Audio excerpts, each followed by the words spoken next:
trigémino. Este par craneal es el número 5 y tiene una función mixta, tanto sensitiva como motora. La rama sensitiva tiene su origen en el ganglio de Gasser y es la que va a dar la sensibilidad a toda la cara a través de las 3 ramas que tiene este nervio.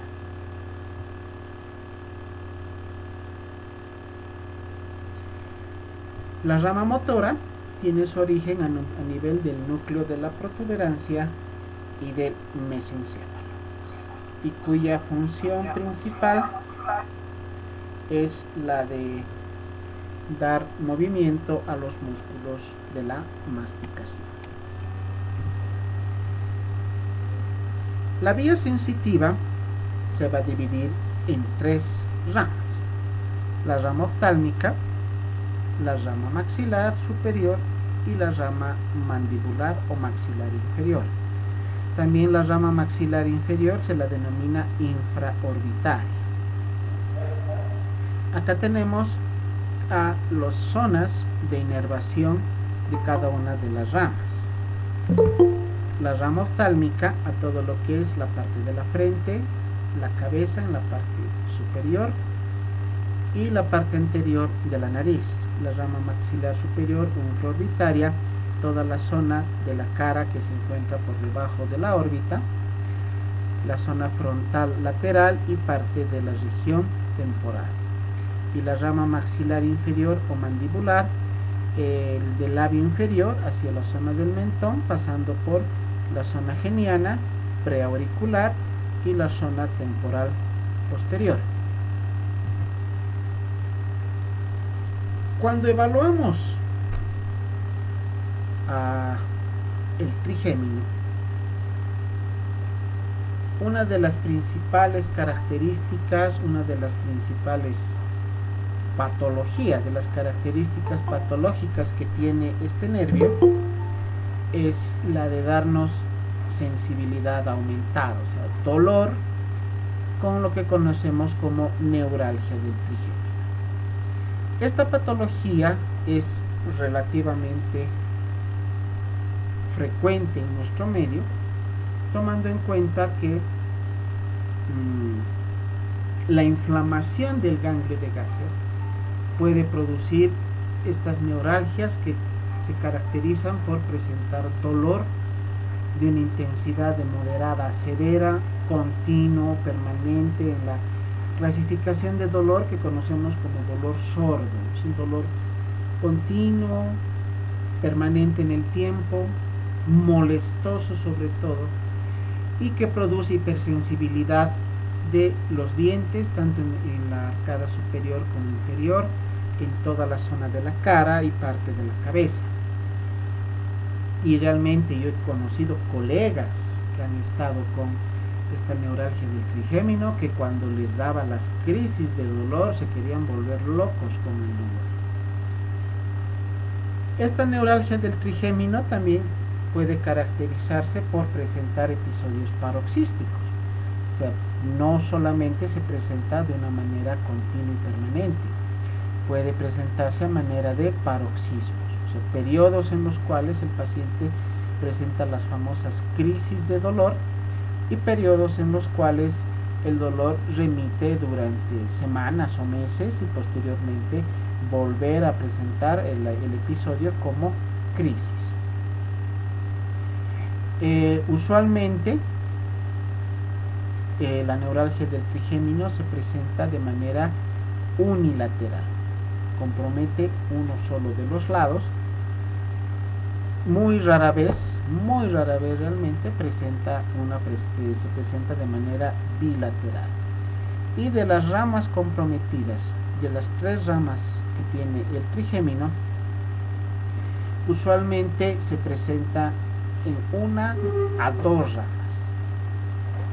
Muy pocos casos y he observado que se tenga compromiso de las 3 ramas, pero justamente el caso de un colega, como les comentaba, tenía la neuralgia con compromiso de las 3 ramas, para lo cual el tratamiento en muy aparte de los antineuríticos, analgésicos, antiinflamatorios corticoides, se refirió a realizar lo que se llama la conización del ganglio de Gasser, es el tratamiento neuroquirúrgico que estaba dirigido a poder cortar, si vale el término, parte de la sensibilidad que se presentaba a nivel del ganglio de Gasser. Con eso el tratamiento logró en nuestro colega disminuir de una manera muy importante la intensidad del dolor sin lograr desaparecer por completo. Las manifestaciones clínicas de esta neuralgia: dolor en la cara a nivel de las zonas de los dermatomas que hemos mencionado, dependientes de cada una de las ramas del trigémino. Su etiología es desconocida, aunque se la ha relacionado con procesos infecciosos, sobre todo de tipo viral.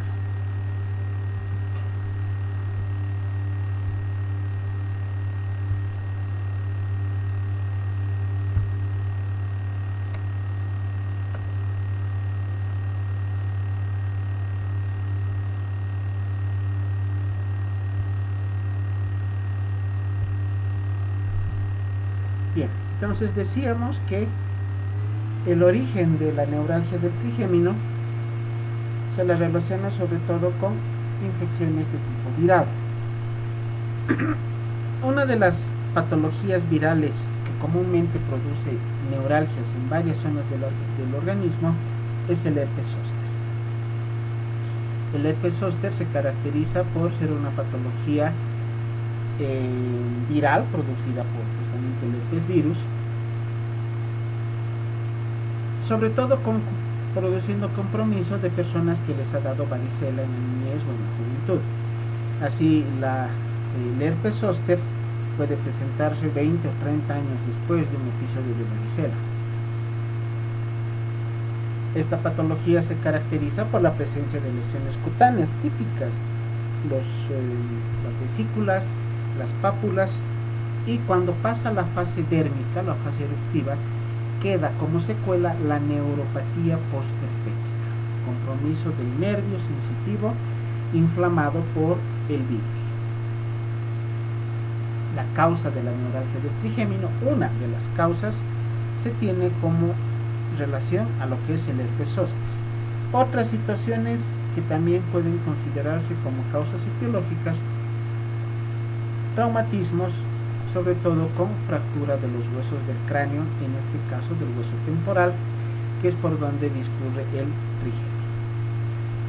En cuanto al sexo, es más frecuente en mujeres que en varones, con una relación de 3 a 2, y el grupo etario en personas de tercera edad, aunque puede haber un inicio de los síntomas a partir de los 50 años.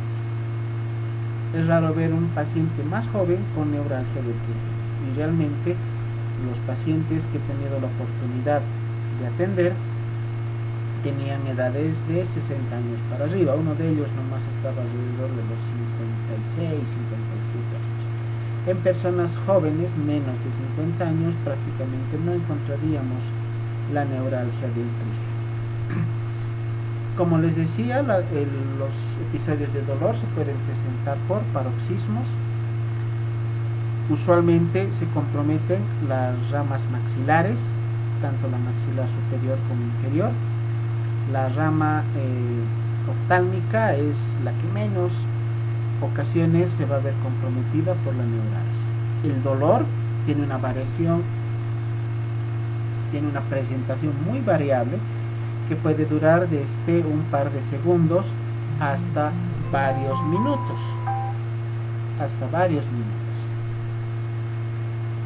Y en ocasiones puede ocasionarse compromiso de varios días. No tiene un predominio horario. Estas son las zonas usualmente estimuladas o comprometidas, y el dolor se exacerba ante estas actividades, como cepillarse los dientes, bostezar, hablar, masticar, etc. Les pido un momento, por favor, enseguida estoy de retorno.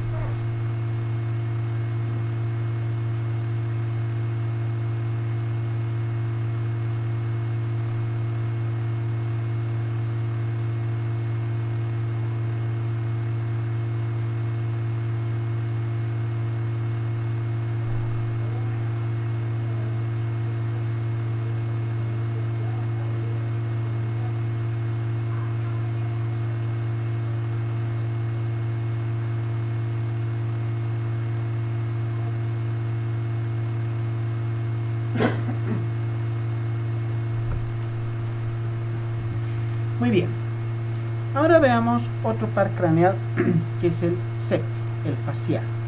De igual manera tiene una función mixta, tanto sensitiva como motora.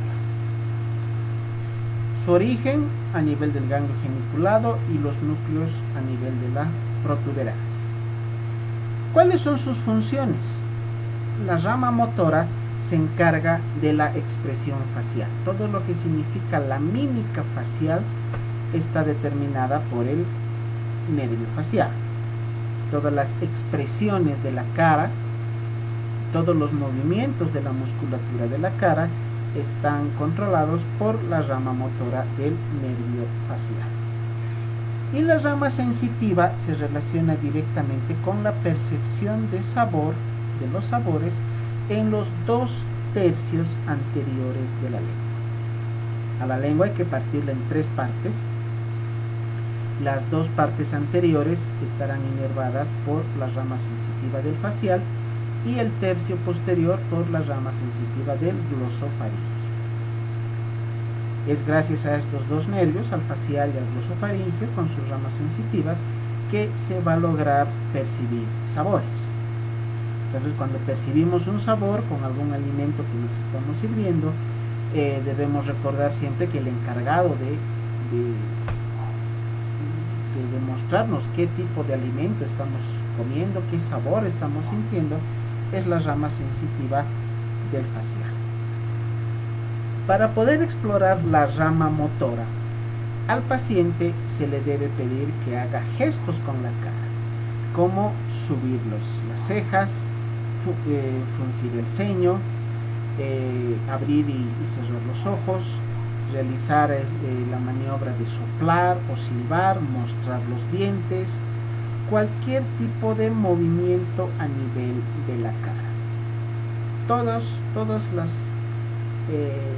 las posibilidades respecto a movimientos que pueda darnos los músculos de la cara serán los que vamos a evaluar cuando estemos ante la exploración de la rama motora del nervio facial.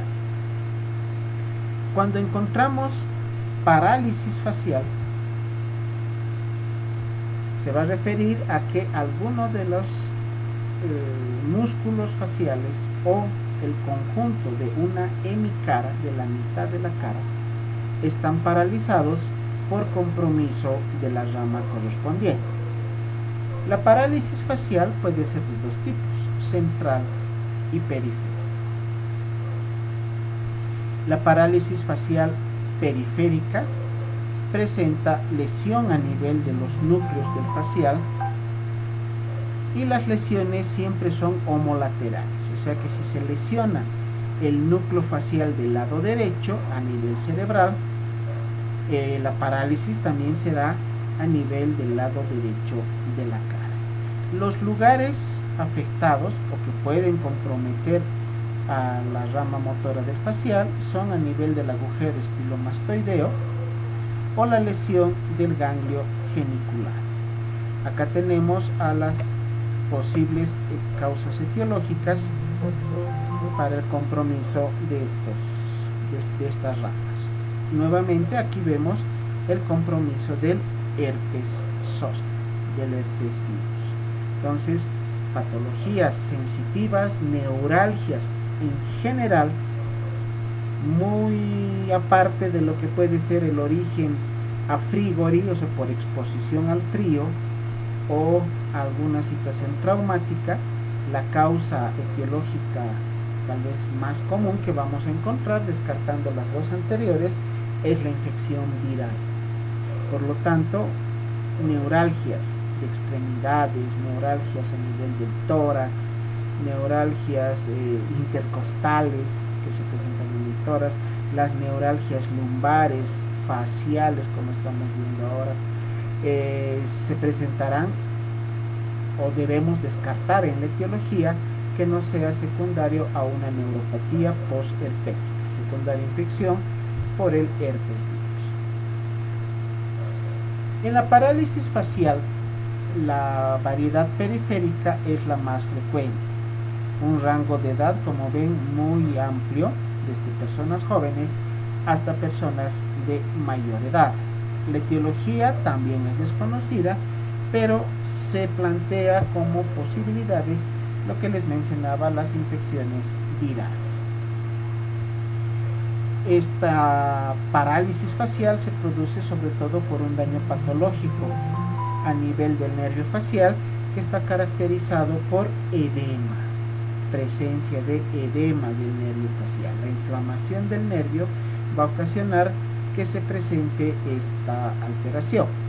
Tiene un inicio agudo, la alteración de la musculatura, de los movimientos de la musculatura facial es aguda, o sea, se presenta de un momento para el otro. Usualmente tiene una máxima presentación en las primeras 48 horas y la parálisis facial puede durar meses. Y en algunas circunstancias no llega a recuperarse por completo la motilidad de los músculos de la cara,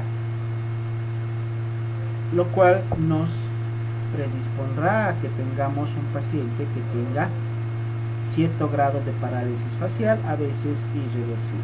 Más bien, cuando se realiza un tratamiento oportuno, cuando se realiza, además del tratamiento farmacológico, el tratamiento con apoyo de la unidad de fisioterapia, la recuperación en el 99% de los pacientes es satisfactoria. Otra característica de la parálisis facial secundaria, o muy aparte a lo que es la parálisis motora, es el dolor en zona retroauricular. En el lado comprometido se produce un dolor también con las mismas características de la neuralgia del trigémino, pero en este caso por compromiso del nervio facial localizado en la zona retroauricular. Acá vemos un paciente que tiene parálisis facial periférica. Una característica que presenta el paciente con parálisis facial periférica es el signo de Bell. ¿A qué se refiere el signo de Bell? Que como el paciente no puede ocluir adecuadamente el párpado superior, o sea, el cierre de los párpados no es el adecuado, se mantiene el ojo entreabierto. Y cuando se le pide al paciente que haga el esfuerzo de cerrar el párpado, el ojo sufre un movimiento hacia arriba, mostrándonos toda la parte esclerótica por la apertura palpebral. El paciente trata de cerrar el párpado lo más que se pueda, pero el ojito automáticamente se va hacia atrás y se observa a través de la hendidura palpebral solamente la esclerótica. Eso se llama el signo de Bell. En este lado que está paralizado se observa ausencia de las arrugas. Esto sobre todo de mayor facilidad de observación en personas ya de edad, ¿no? Donde las arrugas o los surcos de expresión son más marcados y se pierde el surco nasolabial, el nasogeniano, las arrugas de la frente, y cuando el paciente trata de sonreír, trata de hacer el movimiento de los labios para soplar o para silbar, este lado se queda completamente paralizado y no hay movimiento. El lado contralateral, el lado sano, tiene todo el movimiento conservado y la cara se desvía hacia el lado sano. En un paciente con parálisis facial vamos a ver la cara chueca, la cara desviada. El desvío es hacia el lado que está sano. Miren, acá tenemos otro ejemplo de un paciente donde se notan las arrugas a nivel de la frente. Cuando presenta parálisis hay ausencia de esas arrugas, caída de la ceja en relación al otro lado, fíjense que son desiguales, y caída de la comisura de la boca. Por eso la cara, esa mitad de la cara se la observa completamente asimétrica, no tiene simetría con el lado contralateral, porque estas zonas que son puntos estratégicos para la determinación de la mímica facial están paralizados, ¿no? La comisura de los labios, las cejas y la parte inferior de la zona infraorbital, parte inferior de los globos oculares. Las causas para la presencia de la parálisis facial: lesiones corticales, lesiones a nivel central, a nivel del cerebro, tumores, presencia de émbolos que puedan llegar a obstruir la circulación, la irrigación sanguínea normal, trombosis de los vasos a nivel cerebral. Como lesiones subcorticales tenemos hematomas que puedan ser secundarios a un accidente vascular cerebral hemorrágico, a una crisis hipertensiva o a un traumatismo craneoencefálico. Parasitosis. Este es un dato también a tomar muy en cuenta, porque no debemos olvidar que en nuestro medio la presencia de la neurocisticercosis es frecuente, sobre todo acá en la zona del altiplano, por el consumo de carne contaminada, de cordero, de llama, que es muy frecuente acá en el altiplano. Si el animal está infectado, entonces la persona, el paciente, contraerá la parasitosis, y si llega a la zona cerebral, a la zona subcortical, producirá la neurocisticercosis. Una de las características principales de la neurocisticercosis es la presencia de convulsiones. La segunda alteración patológica será la parálisis facial.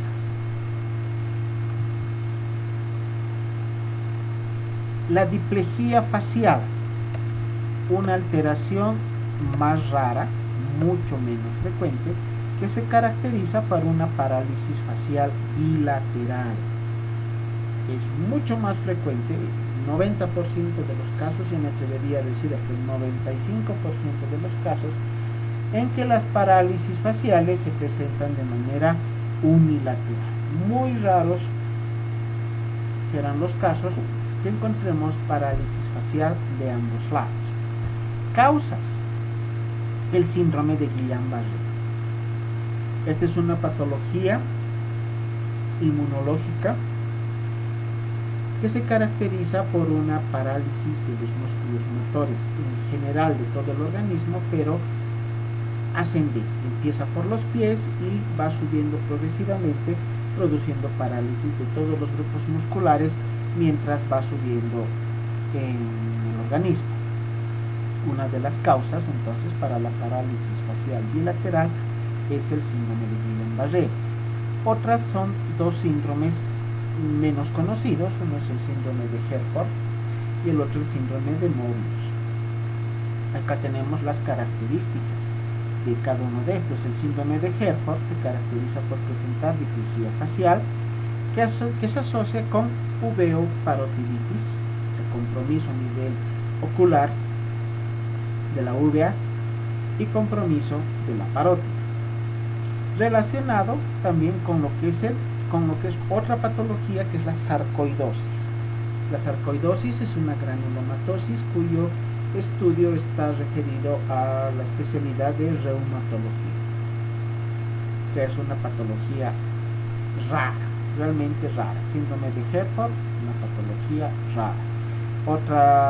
Otro síndrome es el síndrome de Mobius, que se caracteriza por diplejía facial, que se asocia con la parálisis de otros pares craneales, en especial los músculos pares craneales encargados de la motilidad del globo ocular, que hemos visto en la anterior clase, el 3, el 4 y el 6.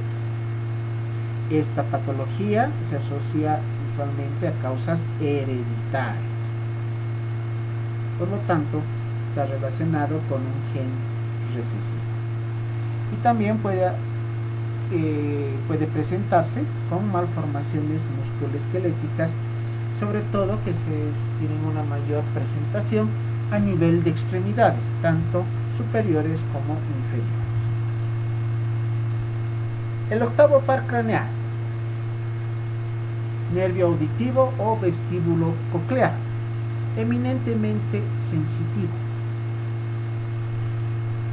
Sus funciones, primero veamos o recordemos que tiene dos ramas, una rama coclear y una rama vestibular. La rama coclear es la encargada exclusivamente de la audición. Gracias a la rama coclear podemos percibir sonidos del medio ambiente. Y la rama vestibular se encarga de controlar el equilibrio conjuntamente con el centro de control del equilibrio que tenemos a nivel del cerebelo.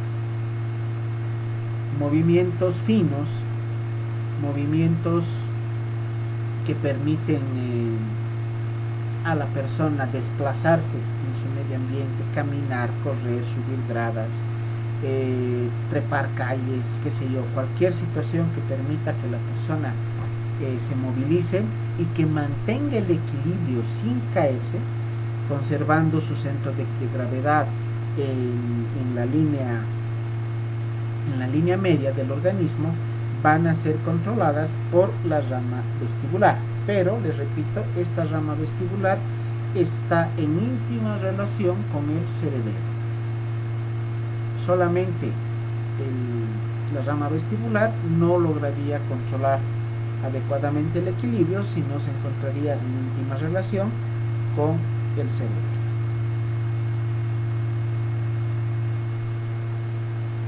Cuando tenemos alteraciones de la rama o del nervio auditivo, principalmente se compromete la rama coclear, la encargada de la audición. La rama vestibular tiene también su grado de compromiso en ciertas patologías, pero en menor porcentaje que la rama auditiva. Entonces, la disminución o pérdida de audición estará supeditada a alteraciones en la rama coclear. Esta alteración puede ocasionarse a nivel del oído interno o a nivel del oído externo. Cuando se compromete el oído interno, se denomina acusia, cuando es ausencia de audición, o hipoacusia, cuando es disminución de la audición de origen neurosensorial. Y cuando el compromiso está a nivel del oído externo, llamaremos acusia o hipoacusia de transmisión. En las personas que ya son de edad, que ya son de tercera edad, a partir de los 60 años, lo mismo que sucede con la visión, progresivamente la audición se va perdiendo. Nuestros papás, nuestros abuelos, en algún momento llegarán a presentar o disminución de la vista o disminución de la audición. En el caso de la audición se denomina presbiacusia, que es la pérdida progresiva de la audición secundaria a la edad, a una fibrosis de la cóclea que se encuentra en el oído interno, que es donde se encuentran los receptores auditivos para la audición. Cuando tenemos alteraciones de la audición, puede estar acompañado de sordera completa, o lo que llamamos cofosis o anacusia, disminución de la audición, que denominamos hipoacusia, o la presencia de los famosos ruidos en el oído. Hay muchos pacientes que nos indican: doctor, tengo un zumbido permanente en el oído, tengo un ruido como si hubiera agua, escucho como si estuviera hirviendo una caldera, como si estuviera escuchando un motor. Hay distintas variedades de los famosos ruidos o zumbidos del oído. En semiología los dividimos en dos grupos a estas alteraciones auditivas. Los tinnitus se referirán a la percepción de estos sonidos de tonalidad aguda. y acúfenos a la percepción de estos mismos sonidos, pero de tonalidad grave. Cuando tenemos compromiso de la rama vestibular, la persona tendrá la incapacidad de conservar el equilibrio. Puede ponerse de pie, pero inmediatamente la persona tiende a tambalearse a un lado o al otro, separando los pies para aumentar la base de sustentación y evitar caerse. O si es que está caminando, el cuerpo tiene tendencia a irse a un lado, de dirigirse o ladearse, como se dice vulgarmente, a un lado, al lado que está comprometido. Entonces, en la lesión de la rama vestibular tendremos esa alteración, que puede estar acompañada de vértigo, puede estar acompañada de mareos o de nistagmos. ¿Qué es el nistagmo? El movimiento rítmico e involuntario de los ojos, que usualmente se presenta en forma lateral. Primero al lado derecho, luego al lado izquierdo, luego al lado derecho, luego al lado izquierdo. Ese es el nistagmus clásico, que cuando veamos una persona que tiene nistagmus, un movimiento involuntario de los ojos con mayor rapidez hacia un lado y más lento hacia el otro lado. Siempre tiene esa característica. Los ojos se mueven más rápido hacia un lado y con menos velocidad hacia el otro lado. Y es un movimiento oscilante, como un péndulo que se mueve de manera rápida. Entonces el nistagmus lateral es el más común. El nistagmus que va de arriba hacia abajo también puede presentarse, pero es un nistagmus de menor porcentaje en cuanto a su presentación. Y también se describe en la literatura el nistagmus circular, donde los ojos involuntariamente giran en las cavidades orbitales. Cualquiera de estas variedades en cuanto al nistagmus es debida a lesión del nervio o de la rama vestibular del octavo par craneal. Bueno, hablando de lo que son ya las lesiones que vamos a encontrar en el estudio clínico del nervio auditivo. Hemos denominado la disminución de la agudeza auditiva como hipoacusia. Vamos a encontrar una hipoacusia de transmisión, donde se llega a determinar que el sonido que es captado por el pabellón auricular no logra ser transmitido adecuadamente hacia la cadena de huesecillos en el oído medio. Esto se puede deber a lesiones en el conducto auditivo externo o, lo más común, a lesiones a nivel de la membrana del tímpano. En la hipoacusia neurosensorial, la lesión se encuentra directamente localizada a nivel del oído interno. El oído medio y el oído externo están indemnes, están sanos. La lesión es exclusiva del oído interno. La causa más común, como les decía, es la secundaria a la edad, al envejecimiento por fibrosis de la cóclea. Pero acá no debemos olvidar también la posibilidad en cuanto a medicamentos que denominamos ototóxicos. Medicamentos que al ser administrados al paciente tienen la posibilidad, en cuanto a efectos secundarios, de producir daño, lesión, inflamación de la rama coclear y ser la causa de hipoacusia o de anacusia. Dentro de este grupo de medicamentos que denominamos ototóxicos, el principal grupo será el grupo de los antibióticos, los aminoglucósidos, el grupo de los aminoglucósidos, donde tenemos como referentes a la gentamicina, la kanamicina o la amikacina, los más comunes, los más conocidos. Y hemos hablado respecto al vértigo. Mencionaremos qué es el síndrome de Meniere. El síndrome de Meniere, esta sí es una patología frecuente, por lo menos en consulta, y he logrado ver muchos pacientes que tengan síndrome de Meniere, que se caracteriza por la presencia de vértigo, que dificulta que la persona se ponga en bipedestación, dificulta los cambios posicionales, estamos hablando de dificultad para lo que es sentarse, pararse, echarse, o sea, cambios de posiciones donde el paciente puede llegar a perder el equilibrio y caerse. Este vértigo puede estar acompañado usualmente de náuseas y vómitos y de nistagmos. Estos serían los componentes del síndrome de Meniere: vértigo, nistagmos, presencia de náuseas y vómitos, y aquí también debemos aumentar la presencia de tinnitus o acúfenos. En algunas circunstancias hemos diagnosticado síndrome de Meniere con vértigo, náuseas y tinnitus. En otras circunstancias hemos diagnosticado Meniere con vértigo, náuseas y nistagmos. O sea que el nistagmos no va a estar presente en todos los casos de Meniere. A veces se presenta con nistagmos y a veces se presenta con tinnitus.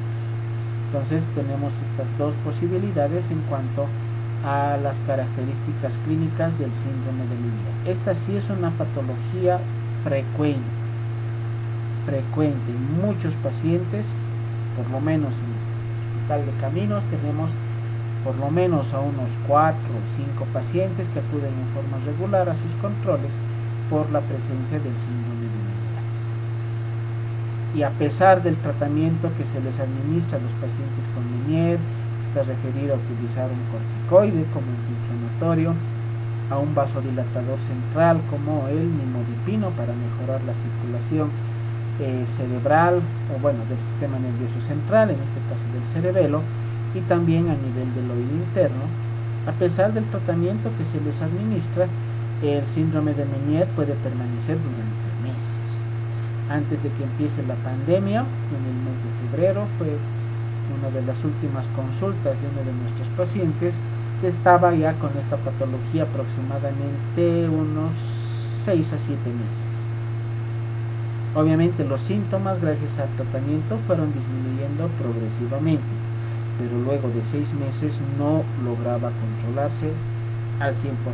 Por lo tanto, podemos determinar que es una característica, o es una patología, que va a tener una característica de presentación crónica. ¿Cómo vamos a explorar la rama coclear? Evaluamos la agudeza auditiva, para lo cual simplemente se le acerca a un oído y luego al otro sonidos. Tenemos una gran variedad de posibilidades en cuanto a sonidos que se le pueden hacer escuchar, obviamente ocluyendo los ojos para que el paciente no pueda mirar qué es lo que está sonando. Se utilizaba antiguamente el reloj de pulsera o el reloj de bolsillo, esos que hacen tic-tac, los relojes mecánicos, y el paciente debería indicarnos si escucha con la misma intensidad en ambos oídos. Ahora, actualmente se puede realizar esa misma maniobra. Obviamente los relojes ya prácticamente todos son digitales y todo el mundo tiene reloj en su celular, o sea que un reloj mecánico que haga tic-tac son muy pocos los que ya utilizan. Ya en el ámbito semiológico como tal, debemos utilizar este instrumento que es el diapasón. El diapasón, que tiene la característica de cuando se golpean estas dos puntas que tienen la parte superior, emiten ondas sonoras.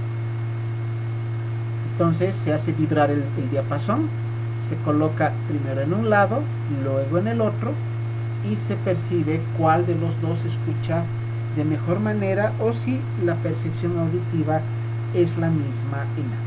Obviamente que para poder tener una evaluación adecuada la distancia entre el diapasón que está vibrando y el pabellón auricular debe ser la misma. Estamos hablando de aproximadamente unos 5 a 7 centímetros. La prueba de Rine es una variante, una alternativa que tenemos para la exploración del examen semiológico de la rama coclear. Se hace vibrar el diapasón y se coloca la punta del diapasón, como vemos en la imagen, a nivel de la apófisis mastoides. El sonido producido por el diapasón deberá ser transmitido por toda la parte ósea y ser percibido por el paciente de una manera adecuada. Y de igual manera que con la anterior prueba, se debe realizar el estudio en ambos lados. Si existe alguna variante en cuanto a la percepción entre un lado y el otro, debemos sospechar de un trastorno de conducción. Existe alguna obstrucción a la transmisión ósea del sonido. Que esté con el paciente puede estar con alguna alteración a nivel de los huesos del oído medio, algún compromiso del hueso temporal, que es donde se encuentra justamente el sentido del oído, secundario a traumatismos, agresiones físicas, caídas, accidentes, etc. La prueba de Weber también nos sirve para explorar la rama coclear. Se realiza también utilizando el diapasón. Lo hacemos vibrar y colocamos la punta a nivel de la sutura interparietal. Entonces, al paciente también debemos solicitarle que nos indique la percepción de la transmisión del sonido que está percibiendo en la cabeza a nivel de ambos oídos. Cuando un lado escucha o percibe el sonido más que el otro, el lado que percibe menos usualmente tiene un proceso de condensación que usualmente es secundario a un cuadro infeccioso, a lo que llamamos otitis media. Un cuadro infeccioso que usualmente es secundario a una patología de vía respiratoria superior. Las faringitis, las amigdalitis, las laringitis, las faringoamigdalitis, que son infecciones de tipo bacteriana, a través de la trompa de Eustaquio pueden discurrir hacia el oído medio y producir la infección, la inflamación del oído medio, ocasionando la patología que conocemos como otitis media, que al producir inflamación de los huesos de la cadena del oído medio producirán hipoacusia. Entonces, para determinarse por qué motivo el paciente no está escuchando adecuadamente, la prueba de Rine y de Weber nos servirán para ayudarnos a determinar en qué lugar se encuentra la lesión, ya sea a nivel del oído externo o del oído medio. Acá tenemos una interpretación de las pruebas de Weber y de Rine. Cuando existe alteración conductiva, hipoacusia de conducción, el paciente tendrá alteración de la prueba de Weber en el lado enfermo. Cuando es una patología neurosensorial, la prueba de Weber, el paciente tendrá la alteración en el lado sano. El paciente tiene la lateralización en cuanto a la percepción del sonido en el lado sano. En cambio, en la prueba de Rine, normalmente debe percibirse en ambos lados de manera igual. No hay ningún tipo de alteración en la hipoacusia de conducción, pero sí es positiva en la hipoacusia neurosensorial, donde el lado comprometido tendrá una alteración en la percepción del sonido que está siendo emitido a través del diapasón. Y para la exploración de la rama vestibular debemos utilizar la prueba de Romer. La imagen que vemos acá es la clásica en cuanto a cómo evaluar la prueba de Romberg. Al paciente se le pide que se ponga de pie con los talones y puntas de los pies juntos, posición de firme, rodillas juntas, ojos cerrados, y se le pide que coloque el puño dentro de la palma de la otra mano o que entrelace los dedos de ambas manos cerca del tórax. Una variante para esta prueba de Romberg es la de pedirle al paciente que extienda ambas extremidades superiores con apertura completa de los dedos y las extremidades completamente extendidas. En esta posición se le pide al paciente que mantenga el equilibrio.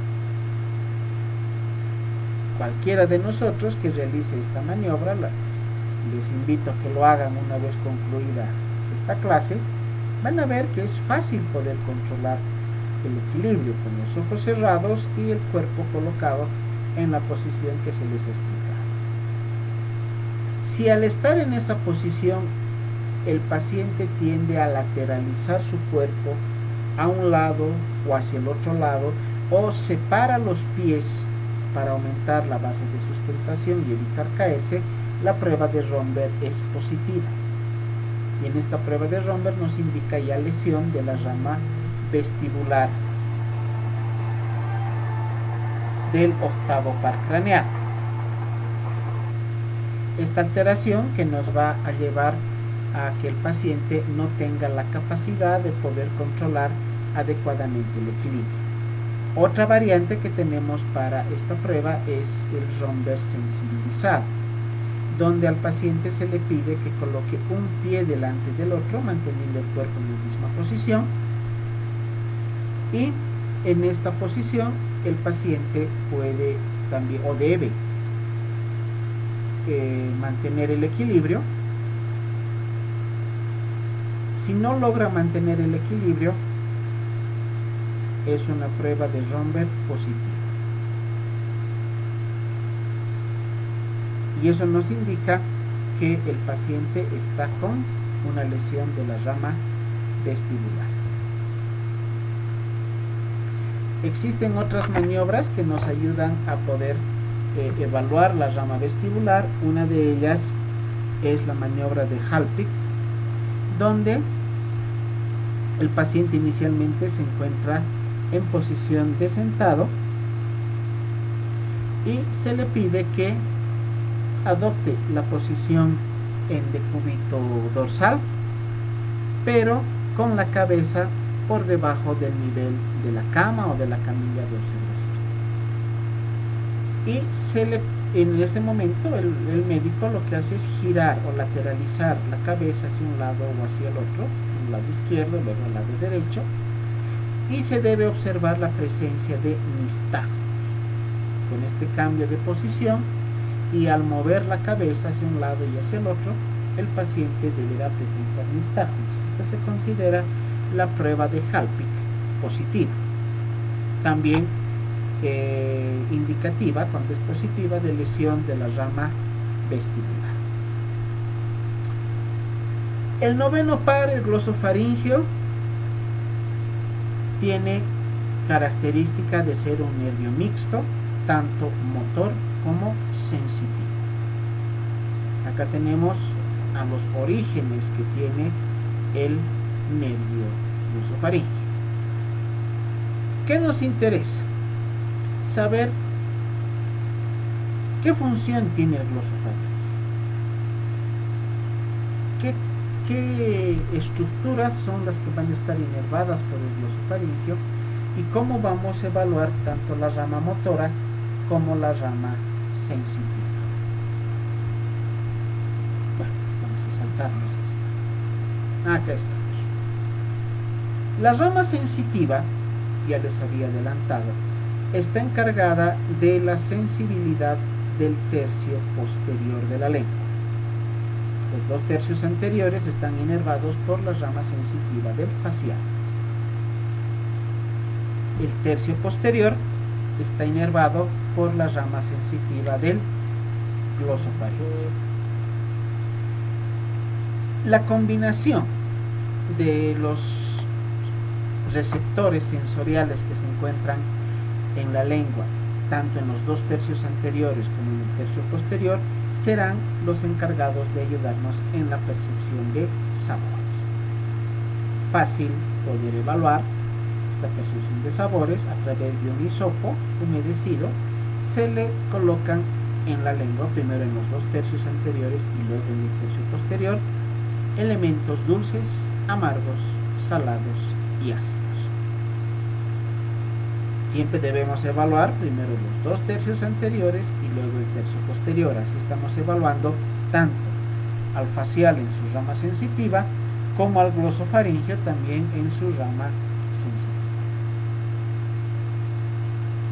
Obviamente que esta percepción de los sabores no solamente va a estar determinada por la integridad de los nervios sensitivos, sino también por la integridad de las papilas gustativas.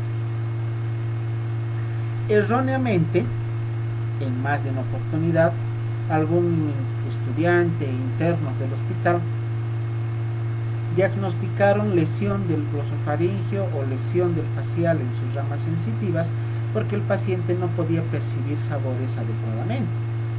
Pero no era por lesión de los pares craneales, era lesión de las papilas. ¿Y qué pasó? Me acuerdo de un caso muy especial donde el paciente se quemó la lengua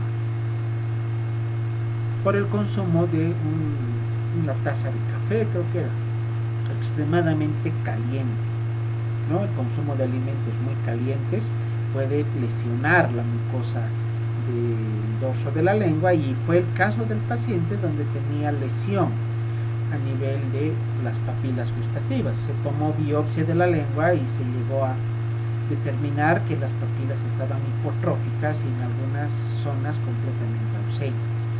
Entonces la ausencia de sabor, de percepción de los sabores, en ese caso estaba determinado por lesión de las papilas. Entonces, a tomar en cuenta que no todos los pacientes que tengan alteración en la percepción de sabores será por lesión del facial o del glosofaringeo en sus ramas sensitivas. Lo más usual, lo más común es que se presente una lesión de las papilas gustativas en el dorso de la lengua. Hablando de este punto, conocemos ya creo de sobra que una de las manifestaciones para diagnosticar COVID es la disminución en la percepción de los sabores, la hipogeusia. ¿Por qué se producirá esto? Es un agente viral el causante de la infección por COVID-19 y por lo tanto ya tenemos, como hemos aprendido en las otras neuralgias, que las infecciones virales pueden ser causa de neuralgias, inflamación de los nervios. En este caso, el COVID puede llegar a producir una inflamación de las ramas sensitivas de ambos pares craneales, del facial y del glosofaringeo, y ser esta la causa para que los pacientes que presentan COVID tengan hipogeusia, que es disminución en la percepción de los sabores, y tengan además hiposmia, que es la disminución en la percepción de los olores. Entonces el COVID como virus está ocasionando una inflamación de las ramas sensitivas del séptimo, del noveno y del primer par craneal, para darnos las características clínicas, que a veces, no a veces, en la mayor parte de los casos que hemos atendido con COVID, se convierten en las primeras manifestaciones clínicas de la infección viral. La rama motora del glosofaringeo está encargada de la inervación de los músculos de la faringe. Por eso se llama glosofaringeo. Gloso por lengua y faringeo por faringe. Istmo de las fauces, velo del paladar, pared posterior de la faringe y la laringe están inervados por la rama motora del glosofaringeo, encargada de la deglución, principalmente del acto de la deglución. Pero como también inerva a la laringe, cuando existe compromiso de la rama motora del glosofaringio, se puede llegar a ocasionar disfonía, o sea, alteración en el movimiento vibratorio de las cuerdas vocales. Cuando una persona está con laringitis, ¿cuál es la manifestación clínica? La ronquera, ¿no? El paciente tiene voz más grave, vulgarmente conocemos como ronquera. En términos médicos se llama disfonía. En términos semiológicos se denomina disfonía. Si se lesiona la rama motora del glosofaringio, la persona entonces tendrá disfonía, dificultad para la deglución, tendrá odinofagia o disfagia, que ya hemos visto en clases previas. Dificultad para la deglución o inclusive presencia de dolor a la deglución, que se acompaña de disfonía. Para evaluar, simplemente necesitamos el bajalenguas, nuestra linterna de exploración clínica, decir al paciente, o le ordenamos al paciente que diga A. Al momento de pronunciar la letra A, se deprime la lengua y se observa la contracción de los músculos de la pared posterior de la faringe. Esta es en posición inicial y este ya es la imagen donde se observa la depresión del dorso de la lengua, que nos permite la observación de la musculatura de la pared posterior de la faringe. Al momento de que el paciente repite la letra A, vamos a observar cómo se contraen los músculos produciendo el movimiento de la faringe. Es una manera muy sencilla de poder explorar. El décimo par craneal, el neumogástrico. El neumogástrico, de acuerdo a su nombre, neumo, pulmones, gástrico, aparato digestivo, daría a entender que este nervio inerva pulmones y aparato digestivo, pero no es así. El neumogástrico inerva además al corazón, parte de la faringe, parte de la laringe y tráquea y bronquios, ya que su campo de acción es bastante amplio. Cuando se lesiona el décimo par craneal, podremos encontrar parálisis del velo del paladar, que se observa a través de la revisión de la cavidad oral, como hemos visto en la diapositiva previa. Desviación de la úvula hacia el lado sano. O sea, la úvula se encuentra en la parte central, la campanilla que le decimos vulgarmente, ¿no? Cuando la persona habla, la úvula se mueve en forma rítmica hacia ambos lados, dependiendo de la letra o palabra que estemos pronunciando. Cuando existe parálisis del décimo par, se podrá observar un desvío de la úvula hacia el lado sano. Como de igual manera en la parálisis facial la cara se desvía hacia el lado sano, en la parálisis del neumogástrico la úvula se va a desviar hacia el lado sano.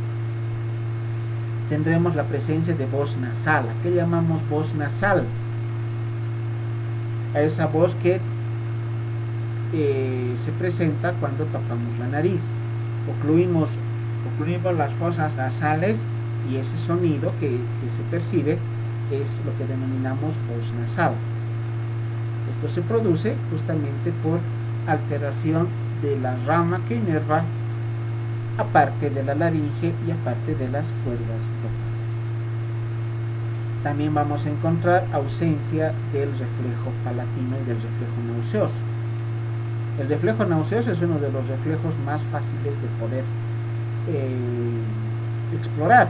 Simplemente introducir el bajalenguas al interior de la boca y el reflejo nauseoso obliga a la persona a retirar el estímulo porque le produce náuseas. Algunos inclusive vomitan. Ante la lesión del décimo par craneal, podemos introducir el bajalenguas y tocar la úvula, tocar repetida e insistentemente la pared posterior de la faringe, y la persona está de lo más tranquila, no tiene ni una pizca de reflejo nauseoso.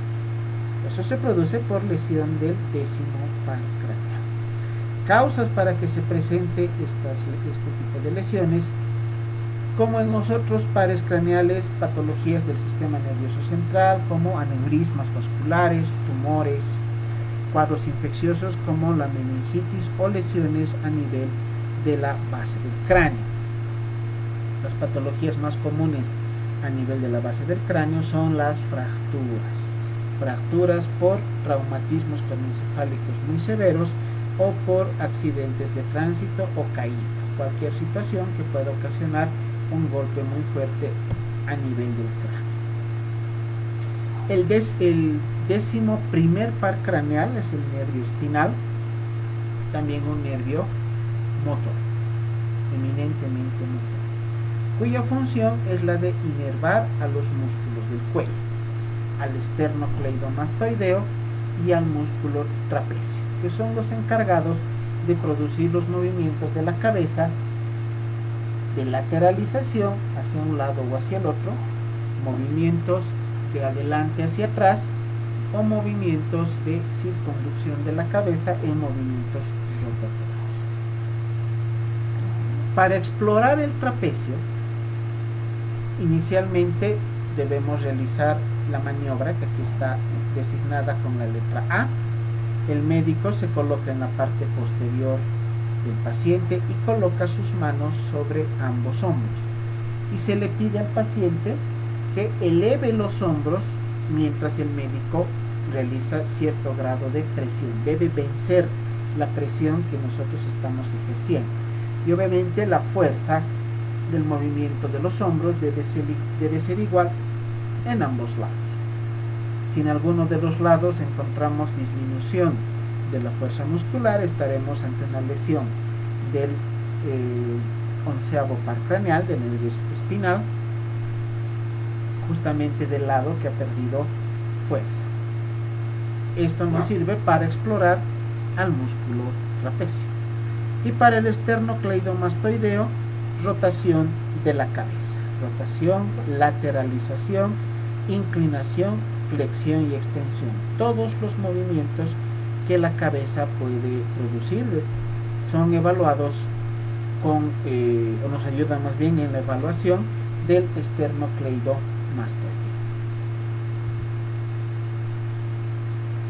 Acá vemos la parálisis del nervio espinal y del del músculo, del nervio espinal que está comprometiendo al esternocleidomastoideo. Este músculo que vemos acá se observa fácilmente cuando la persona gira la cabeza hacia un lado, es el músculo esternocleidomastoideo. Esta lesión ocasiona que la persona gire la cabeza hacia un lado con la imposibilidad de girarla hacia el lado contralateral. Vulgarmente esto conocemos como tortícolis. ¿A cuántos no les ha pasado que luego de dormir, al momento de despertar, sienten que la cabeza o el cuello no puede ser girado hacia un lado por el dolor que se produce? Esto se puede justificar por la lesión o inflamación del músculo esternocleidomastoideo, que es una situación pasajera, simplemente una inflamación por mala posición al momento de dormir. En cambio, ya la lesión del nervio espinal, por causas igual que los otros pares craneales, patologías del sistema nervioso central, tumores, hemorragias, isquemias, trombosis y demás, ocasionará una alteración permanente. La persona está con el cuello lateralizado hacia un lado y se imposibilita que pueda girarlo hacia el lado contralateral. Esta ya es una lesión prácticamente permanente. Inclusive a través del tratamiento antiinflamatorio, corticoide sobre todo, más la fisioterapia, la posibilidad de recuperación en el movimiento de estos pacientes no es muy buena. Y por último, veamos al nervio hipogloso, que es un nervio motor. Su función inervar a los músculos de la lengua. Es el nervio que ayuda a que la lengua pueda movilizarse, que es un movimiento imprescindible para la fonación. El acto de hablar no solamente está determinado por la vibración de las cuerdas vocales, sino también por la pronunciación de las palabras, está determinada por los movimientos que realice la lengua. El nervio hipogloso entonces se encarga de este movimiento. Cuando se tiene lesión del nervio hipogloso, se presentará parálisis del lado que está afectado. Como vemos en la imagen, la desviación de la lengua hacia el lado donde el nervio está inflamado o está comprometido con alguna patología.